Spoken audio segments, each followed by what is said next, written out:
Nathan Outteridge helming on port. That's your regular spot on the Emirates Team New Zealand AC75. Today you're out there course racing. We got out there quite early in the morning, around 11 o'clock off the dock. There wasn't a lot of breeze when you got out there. Was that a deliberate strategy to try and get some light air sailing in? Yeah, well, we obviously have had a very similar forecast the last 3 days, and we've had 2 days where we went pretty late in the day around the race window of breeze fully established, you know, out there at 2 till sort of 5, and we thought rather than doing the same thing again today and seeing the same stuff, we'll go earlier and see what it looks like when the wind's building. And so that was sort of the reason to get out there early, and I think we had it ideal just from the moment we got going. So yeah, timed it nicely.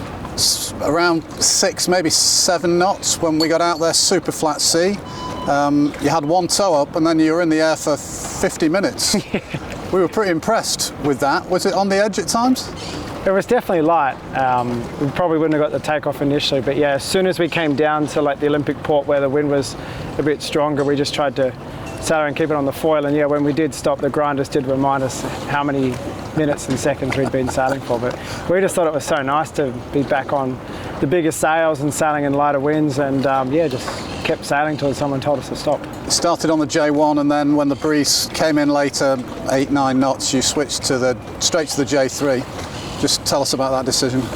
Yeah, we were just trying to work out if you switch up a code each stop or if you just make a big jump, and with the forecast expected to build the way it was probably the most efficient way to skip a sail code, and yeah, it worked out quite nicely. We're pretty nicely in range on that sail, and you know, it's always nice to see the sail at the bottom and the top end of the range too, so we got to do a bit of that on the 3.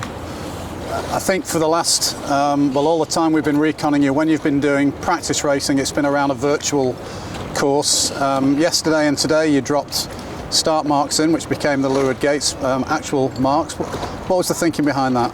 Oh, it's nice to do it virtually, but it sometimes gets a bit hard when you're trying to line things up in the start and you don't have the visual references as well. So yeah, we were quite keen to put the marks in, because the only time we've really used marks up here is when we're using the autonomous marks for racing. So you know, our onboard support team have got a bit of practice to do now, because the marks never really lined up in the right spot and we're dragging around a bit. So got a few days no sailing now, so hopefully they can go out and train and get the marks on the right spots for us so that everything lines up when we come back. All right, you're a hard taskmaster. We don't have to recon that, fortunately. Now, it's hard not to believe when we see you throwing the boat around the practice race course that you're not racing against something else. You're not just making this stuff up. What are you racing against?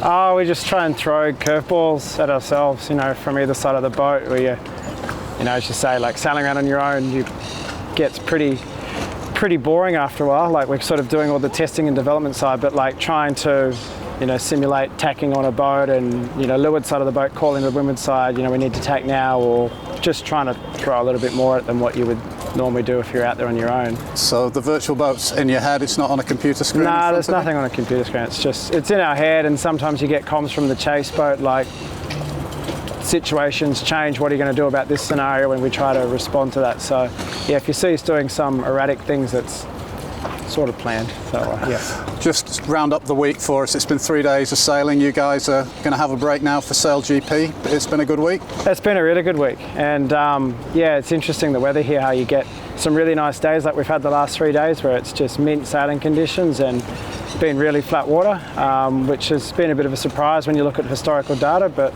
it looks like when we're back next week there could be some waves around, and hopefully we can see what the sea conditions are like when we do get weather systems that, you know, are starting to come into autumn to contend with. So yeah, a couple more weeks when we get back, and yeah, it's been good to be up here. All right, fantastic insight. Thanks, Nathan. No worries.